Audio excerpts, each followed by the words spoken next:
آپ کبھی افغانستان گئے تھے اور وہاں سے ایک لڑکا جو ہے نوجوان وہ دعویٰ کرتے ہیں کہ آپ پھنس گئے تھے اور میں نے آپ کو نکالا. وہ پتہ نہیں کوئی صاحب ہے، میں تو شکل سے ان کو نہیں جانتا، لیکن اس کا پس منظر میں آپ کو حضرت والد صاحب کو اللہ غریق کی رحمت فرمائے. یہ 9/11 سے پہلے کی بات، بہت پہلے کی بات ہے. غالباً میں کوئی 8th میں یا 9th میں ہوں، شاید مڈل میری چل رہی ہوں.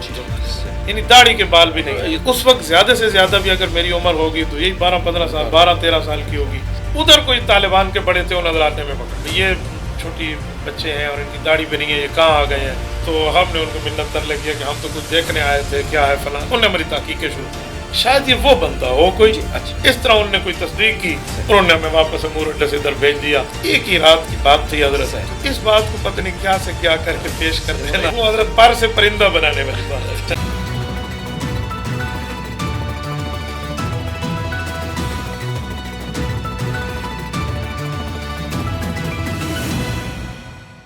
السلام علیکم ناظرین، میں ہوں ابو المعظم ترابی، پروگرام سندھ کنارے کے ساتھ اعتدال نیوز کے اسٹوڈیو سے.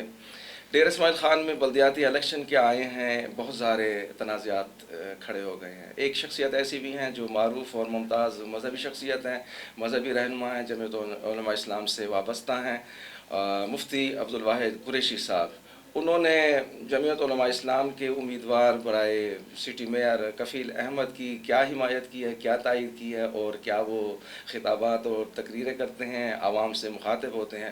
تو پی ٹی آئی کا جو ایک حلقہ ہے مخصوص، اس میں بڑا اشتعال پھیلا ہوا ہے اور مفتی عبدالواحد قریشی صاحب کے خلاف جو ہے وہ عجیب قسم کے سوالات اٹھا لاتے ہیں، اعتراضات اٹھا لاتے ہیں. اور علی امین صاحب نے بھی بہت زیادہ ان پر تنقید کی ہے.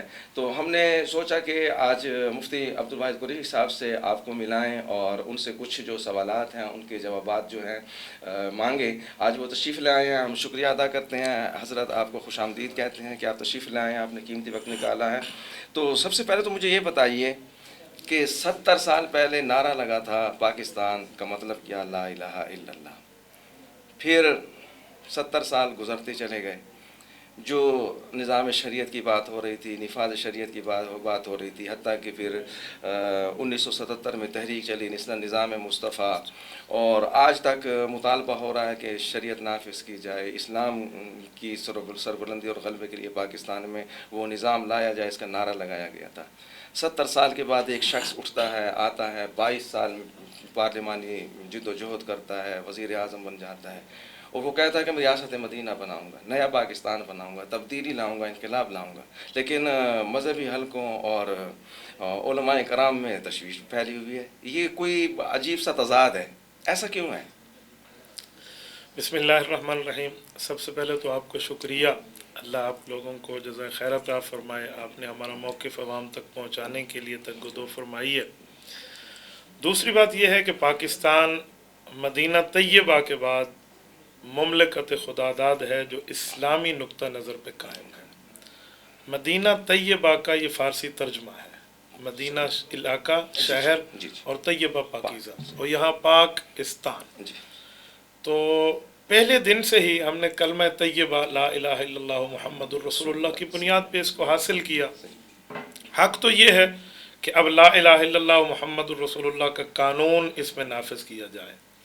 آپ نے 1973 کی بات کی. 1973 کے آئین کی جو بہت زیادہ اسلامی شکیں ہیں، ان میں سب سے پہلی اور ممتاز شک یہ ہے کہ پاکستان میں ایسا کوئی قانون نہیں بن سکتا جو خلاف اسلام ہو.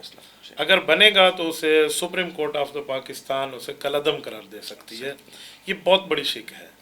اس شک کے مطابق ہمارے اکابرین کی محنتیں ہیں، جتنے بلا تفریق مسلک ہمارے جتنے اسلام کے نام لیوا حضرات ہیں، مثلا نمبر 74 کی تاریخ میں حضرت مفتی محمود رحمۃ اللہ علیہ کی قیادت میں اس وقت کے بریلوی، دیوبندی، اہل حدیث سارے حضرات اس میں شامل رہے اور ایک جد و جہد کی ہے. اور اب حال یہ آ گیا ہے کہ مخالف کو برداشت کرنے کا مادہ عوام میں ان لوگوں نے ختم کر دیا ہے. ہمارے ہاں پہلے مخالفت سیاسی ہوتی تھی، ایک دوسرے کا احترام بھی ہوتا تھا، ایک دوسرے کا ادب اور احترام کے ساتھ لہجے میں نام لیا جاتا تھا. آج کل نام بگاڑے جا رہے ہیں. اچھا، پھر اس کے بعد سارا کریڈٹ خود لینے کے چکر میں ہے کہ ہم ختم نبوت کے پیرادار، ہم فلاں ہم فلاں ہم فلاں. حالانکہ گزشتہ دور حکومت میں جب بات اٹھی تھی ختم نبوت کے حلف نامے پر، تو سب سے پہلے جمعیت علماء اسلام کے نمائندہ حافظ عبداللہ صاحب نے سینٹ میں اس پر اعتراض کیا. جب یہ بات آ گئی تو پھر ایک کمیٹی بیٹھی. اس کمیٹی نے فیصلہ کیا کہ ایک مسلم لیگ نون کی ایم این اے ہے غالباً پتہ نہیں انوشا, اور ایک پی ٹی آئی کے ایم این اے ہے شفقت محمود, انہوں نے اندر سے کوئی نہ کوئی کام کیا. مسلم لیگ نے ان کو علیحدہ کر دیا اور آج تک شفقت محمود صاحب ہمارے سر پر موجود ہیں. تو ان حضرات نے دعوے تو بڑے کیے ہیں لیکن حقیقت ان میں کچھ نہیں ہے. آسیہ مسیح کا مسئلہ آپ کے سامنے ہے. آسیہ مسیح کی رہائی ہوتی ہے اور یہ اس کا کریڈٹ لیتے ہیں. اچھا, پھر اس طرح کے معاملات ہیں کہ ان کے ساتھ ان کی جو ماضی ہے, میں ان کو اپنے ماضی کا چہرہ بازو کا دکھاتا رہتا ہوں کہ آپ زیک گولڈ سمتھ کی اس میں گئے ہیں, کمپین میں لندن گئے ہیں, آپ نے اس کے لیے ووٹ مانگا ہے. اچھا, وہ بالکل رشتہ دار ہیں, سب کا رشتہ دار بھی ہے, بچوں کا ماموں ہے. اور دوسری بات ہے کہ آپ کی رشتہ داری تو ختم ہو گئی لیکن آپ نے تعلق داری نہیں چھوڑی. اور وہ جس جماعت کا ہے نا ترابی صاحب, آپ حیران ہوں گے, وہ ہے CFI, conservative friends of Israel. اور اسرائیل کو تو قائد اعظم محمد علی جناح فرماتے تھے کہ ایک ناجائز بچہ ہے, اور آج تک ہمارے پاسپورٹ پہ اسے تسلیم کرنے کی بات نہیں ہے, اور یہ ان کے حق میں کمپیننگ کرتے ہیں.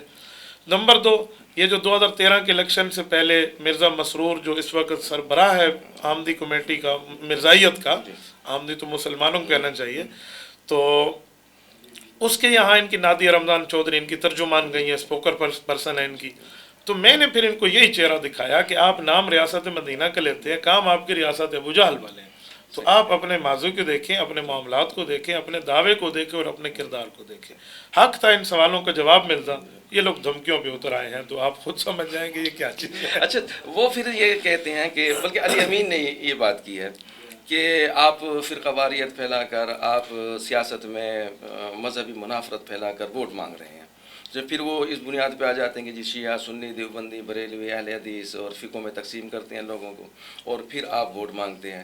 ہم ریاست مدینہ کی بات کر رہے ہیں, ہم ختم نبوت کی بات کر رہے ہیں, ہم ناموس رسالت کی بات کر رہے ہیں. اقوام متحدہ میں جا کے وزیر اعظم جو ہے وہ تقریر کرتا ہے, عالمی فورموں پہ جا کے اس مسئلے کو اٹھاتا ہے, اور اس کا کریڈٹ بھی وہ لیتے ہیں کہ اب روس کے جو صدر ہیں پیوٹن, انہوں نے بھی ناموس رسالت کو اظہار رائے کی آزادی کے خلاف قرار دیا ہے کہ ایسا درست نہیں ہے.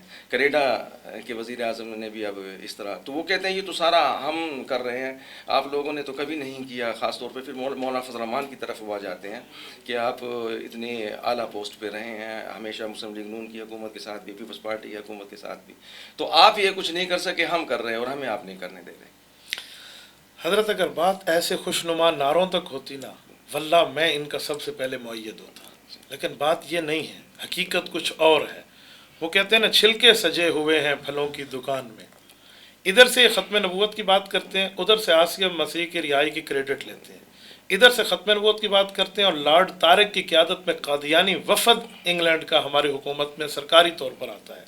ادھر سے ختم نبوت کی بات کرتے ہیں, ادھر سے انہی کی ایم این اے بیٹھ کے کہتی ہے کہ والا آل ابراہیم پڑھتے ہیں ہم درود شریف میں, اس سے مراد بیت المقدس والے یہودی ہیں, تو یہودیوں کے ساتھ ہمیں معاہدہ کر کے ان کو دے دینا چاہیے. اچھا, انہی کی حکومت میں یہی کام ہو رہے ہیں.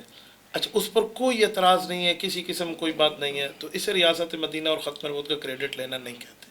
باقی رہا ان کا مسئلہ کہ ان کو عالمی سطح پہ کیا پذیرائی ملتی ہے, وہ آپ کو پتہ ہے اور مجھے بھی پتہ ہے کیا پذیرائی ہے. وہ پذیرائی یہ ہے کہ ان سے ملک کے باقی ملک کے جو ترجمان ہیں وہ ویڈیو لنک پر ان سے گفتگو کرتے ہیں, وہ ان سے بات کرنے پہ معاملہ آپ کے سامنے ہے.